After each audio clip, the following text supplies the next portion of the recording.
कि समस्याओं को ध्यान से देखें और समस्याओं में 5 बार व्हाई लगाएं, समस्याओं की व्हाई एनालिसिस करें। तो मेरा ये मानना है कि या तो लोग शारीरिक समस्या से पीड़ित है या तो मानसिक समस्या से पीड़ित है, या तो लोग आध्यात्मिक ज्ञान के अभाव से पीड़ित हैं। तो अगर योग घर घर पहुंच जाए, सबके जीवन में आ जाए, तो भारत की 50% समस्याओं का समाधान हो सकता है। और इसीलिए गुरुदेव, मेरी PIL चल रही है सुप्रीम कोर्ट में कि योग को 10वीं तक अनिवार्य कर दिया जाए। पहले मैंने एक PIL फाइल किया था 2015 में कि एक नेशनल योगा पॉलिसी बने। माननीय सुप्रीम कोर्ट ने उस समय केंद्र सरकार को कहा था 2016 में कि आप एक नेशनल योगा पॉलिसी बनाए। कई बार ऐसा होता है, आप मांगते हैं थोड़ा, मिलता है बहुत बड़ा। हमने मांगा था कि भारत में योग को प्रमोट करने के लिए एक नेशनल योगा पॉलिसी बने। माननीय प्रधानमंत्री जी ने वर्ल्ड योगा डे शुरू करा दिया, तो वो पूरी दुनिया में एक तरीके से योग फैल गया। अब योग इसलिए ज़रूरी है कि अगर हम रामचरितमानस में उत्तरकांड को पढ़ें, जहाँ राम राज्य का वर्णन है, दैहिक दैविक भौतिक तापा, राम राज नहीं काहुई व्यापा। तो अगर हम चाहते हैं दैहिक दैविक भौतिक ताप से लोग मुक्त हों, तो योग हमें अनिवार्य करना ही पड़ेगा। सब नर करई परस्पर प्रीति, चलई स्वधर्म निरश्रुत नीति। सब लोग परस्पर प्रीति करें, अपने अपने स्वधर्म का पालन करें।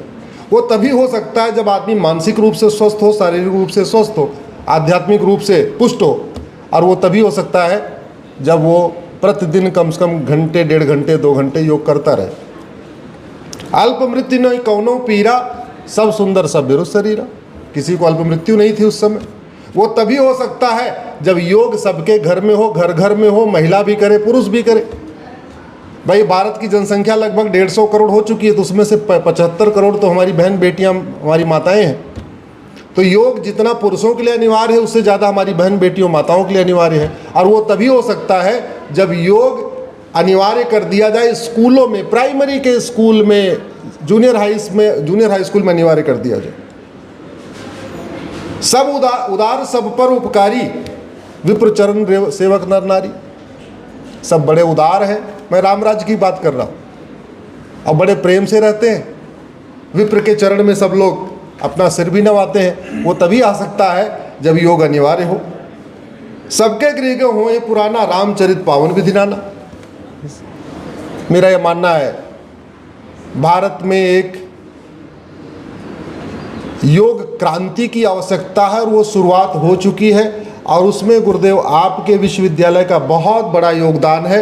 यहाँ बैठे हुए आप सबका बहुत बड़ा योगदान है, क्योंकि मुझे तो याद आता है 10 साल पहले का भारत, 10 साल के बाद वाला भारत।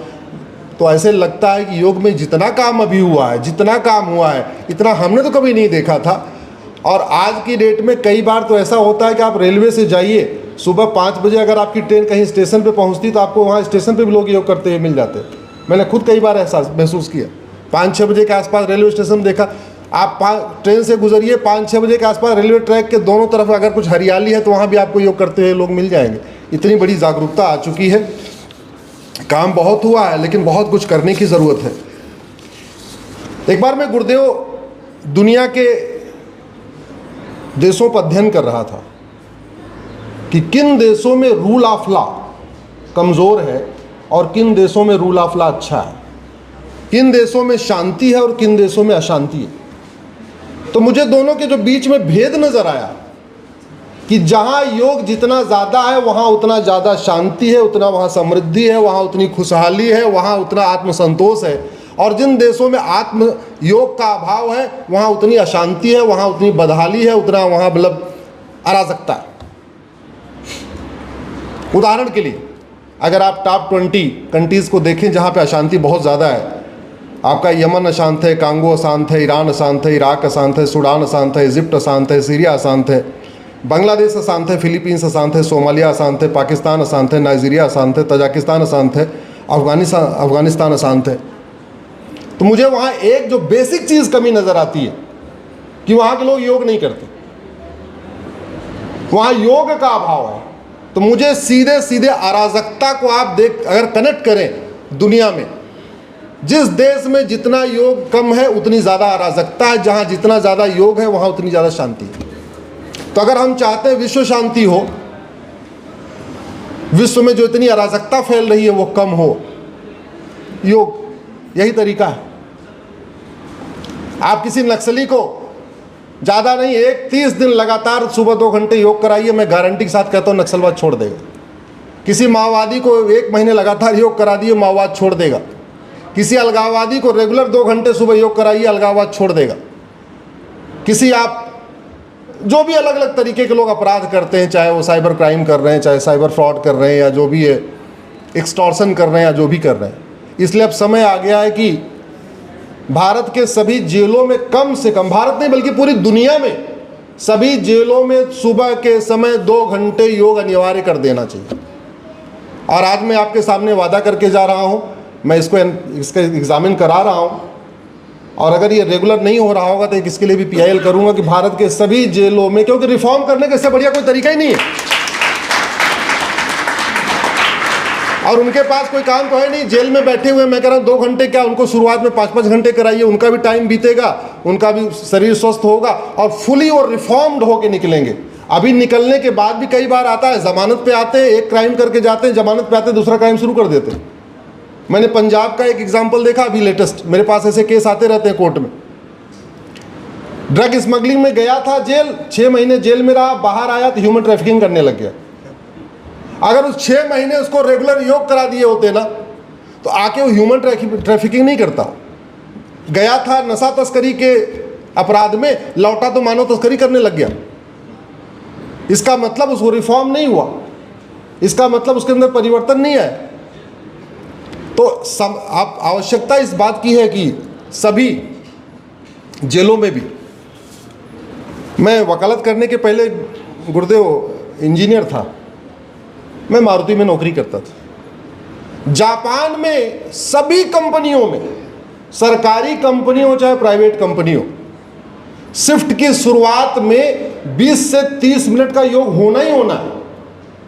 चाहे आप होंडा उठा लीजिए, चाहे टोयोटा उठा लीजिए, चाहे मारुति उठा लीजिए, कोई सी कंपनी जापानी उठा लीजिए, कम से कम मिनिमम 15 मिनट की कम से कम बेंडिंग एक्सरसाइज, बाकी थोड़ा सा ध्यान वाली, मतलब 15 से मिनट से, कुछ कंपनियों में 30 मिनट का भी है। उन्होंने लंच का ड्यूरेशन बढ़ा दिया, कुछ तो कंपनियां लंच के बाद वज्रासन करा रही हैं, ये से उन्होंने सिस्टम अडॉप्ट कर लिया। इसलिए अब समय आ गया है कि योग जहां हमारा पहुंचा है थोड़ा उसके और आगे फैलाया जाए।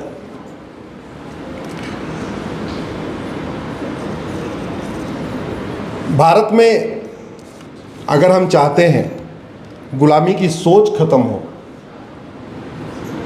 गुलामी की मानसिकता खत्म हो और स्वजागरण हो, और वास्तव में अगर हम चाहते हैं भारत स्वतंत्र हो, स्व मतलब अपना, तंत्र मतलब सिस्टम, कि हर जगह से गुलामी की चीजें खत्म हो और स्वतंत्र भारत का निर्माण हो और संप्रभु भारत का निर्माण हो, उसमें भी योग बहुत बड़ा योगदान कर सकता है।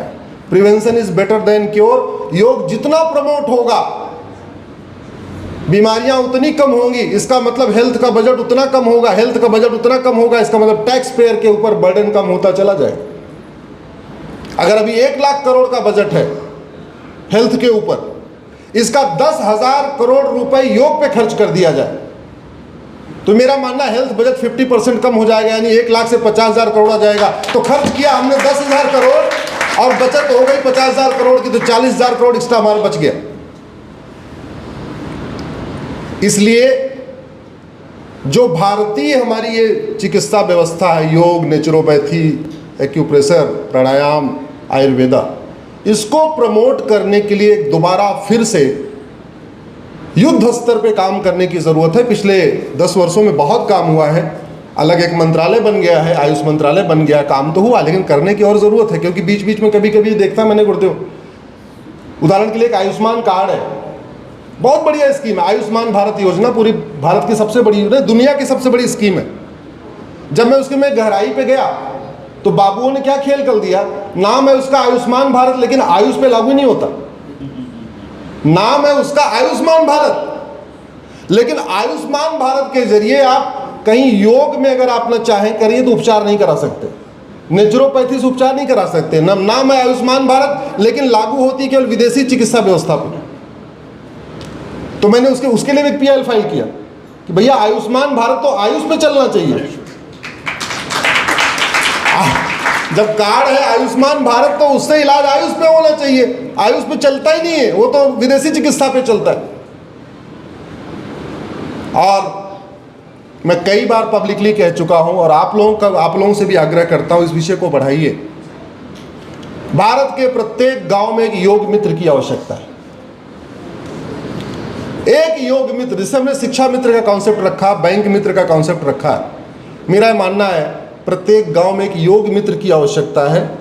बहुत ज़्यादा कोई बजट भी नहीं आएगा, लेकिन जन जन तक हमारा योग पहुंच जाएगा। एक प्रामाणिक तरीके से, स्पेशलाइज तरीके से, स्टैंडर्ड फॉर्मेट का एक पर्टिकुलर प्रोटोकॉल, जैसे हमने आपने 40 मिनट का किया, 1 घंटे का प्रोटोकॉल, 1.5 घंटे का प्रोटोकॉल डिपेंड बना सकते हैं। लेकिन गाँव में भी इसकी आवश्यकता है, केवल शहरों में नहीं, क्योंकि हमारी ज़्यादातर आबादी तो गाँव में रहती है। तो योग के बारे में, और ख़ास तौर पे बहन बेटियों के लिए, क्योंकि उनका स्वास्थ्य अगर डिटोरिएट हो रहा है, अगर वह योग उन तक पहुंच जाएगा तो स्वाभाविक सी बात है उनका स्वास्थ्य अच्छा रहेगा, और स्वास्थ्य अच्छा रहेगा तो भारत का स्वास्थ्य अच्छा रहेगा। दूसरा,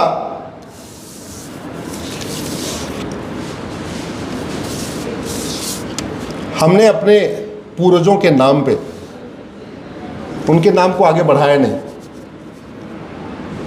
जैसे दिवाली के पहले जो धनतेरस आती है, हमने समझ लिया तो सिक्का खरीदने वाला दिन है। हम भगवान धन्वंतरी की जयंती नहीं मनाते उस दिन। हाँ, पोछा खरीदेंगे, सिक्का खरीदेंगे, लोहे का सामान खरीदेंगे, सब कुछ खरीदेंगे, लेकिन हम भूल चुके हैं कि नहीं, धन्वंतरी जो है वो धनतेरस महर्षि धन्वंतरी की जयंती है। तो अब हमारे, जिन्होंने हमें योग दिया, जिन्होंने हमें आयुर्वेद दिया, महर्षि चरक, महर्षि धन्वंतरी, महर्षि सुश्रुत, महर्षि वाग्भट, महर्षि पतंजलि, आचार्य शारंगधर, आचार्य माधवकर, आचार्य भावप्रकाश, हमें लग रहा है कि उनकी भी हमें जयंती मनाना शुरू करना चाहिए। उनका जो रिसर्च पेपर है उसको सिलेबस में डालना चाहिए। हमें बहुत खुशी है कि कम से कम आपके गुरुदेव विश्वविद्यालय में योग की कक्षाएं भी चल रही हैं और PhD तक शुरू हो गया। मुझे बताया अभी आपने कि PhD भी शुरू हो गया। अच्छा, एक बैच निकल रहा है। हमने कभी सोचा नहीं था कि भारत में योग में PhD शुरू हो जाएगी, लेकिन आपने PhD शुरू करा दिया। आपको मैं धन्यवाद देता हूं और PhD करने वाले सभी भाइयों को धन्यवाद देता हूं। वास्तु विज्ञान के ऊपर आपने कोर्स शुरू करा दिया। ज्योतिष विज्ञान पे भी काम शुरू हो चुका है, योग विज्ञान पे तो चल ही रहा है। तो हमारा जो भारतीय विज्ञान था, योग विज्ञान, ज्योतिष विज्ञान, वास्तु विज्ञान, इसके ऊपर आपके विश्वविद्यालय में, लाल बहादुर शास्त्री विश्वविद्यालय में इतना काम हो रहा है। मुझे लगता है आने वाले टाइम में इससे और भी चीज़ें मिलेंगी। लेकिन इस विश्वविद्यालय को मुझे लगता है कि हर तरीके से एक मॉडल विश्वविद्यालय बनाने की ज़रूरत है यहाँ पे, क्योंकि यहाँ के जो छात्र निकलेंगे वो देश दुनिया को बताएंगे योग, वास्तु, ज्योतिष से क्या क्या होता है। और वो तभी निकलेंगे जो कम से कम, मैं ये नहीं कह रहा हूँ कि JNU के बराबर बजट यहाँ दे दिया जाए। चलो JNU का 50% तो होना ही चाहिए, नहीं? अरे JNU में जितने हॉस्टल में कमरे हैं, कम से कम उसका 50% हॉस्टल तो यहाँ मिलना ही चाहिए। होना चाहिए कि नहीं होना चाहिए?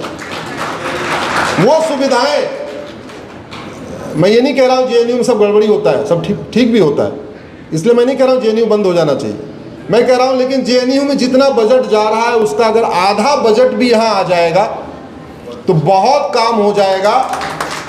क्योंकि गुरुदेव शुरुआत में थोड़ा योग, योग विज्ञान के कितने फायदे होंगे, वास्तु विज्ञान का कितना फायदा होगा, इसके बारे में दूर दराज में थोड़ा भी ज्ञान कम है। तो अगर उनको यहाँ पे अच्छी फैसिलिटी मिलेगी, उनको बढ़िया कमरा मिल जाएगा, हॉस्टल मिल जाएगा, लड़कों का अलग हॉस्टल होगा, लड़कियों का अलग हॉस्टल होगा, तो 4-6 बैच जब यहाँ से निकलेगा ना, तो पूरे देश में पता चलेगा कि भाई यहाँ लाल बहादुर शास्त्री विश्वविद्यालय से लोग योग विज्ञान से या वास्तु विज्ञान से या ज्योतिष विज्ञान से निकले और यहाँ पहुँच गए और ऐसा काम कर रहे। यहाँ रिसर्च भी हो, लेकिन उसके लिए आवश्यकता है कि यहाँ की मूलभूत सुविधाएं सारी उपलब्ध हो, बढ़िया हॉस्टल हो, बढ़िया मेस हो, खान पान की व्यवस्था हो, यहाँ पे रिसर्च की अच्छी व्यवस्था हो, अच्छी लैब हो, अच्छी यहाँ पे लाइब्रेरी हो। तो इसके लिए स्वाभाविक सी बात है थोड़ा बजट तो चाहिए है, और मैं आशा करता हूँ कि ये बात हमारी पहुँच जाएगी। एक मैं आप लोगों से आग्रह करना चाहूँगा, आप लोग योग करते हैं, मैं केवल इतना कहना चाहूँगा कि सोशल मीडिया का उपयोग योग के प्रचार के लिए करें। भारतीय हमारी जो विज्ञान व्यवस्था है, योग विज्ञान, ज्योतिष विज्ञान, तो आप लोग जिसके भी आप योग विज्ञान का कर रहे हैं या आप ज्योतिष विज्ञान जिससे भी कर रहे हैं, थोड़ा फेसबुक का उपयोग करिए।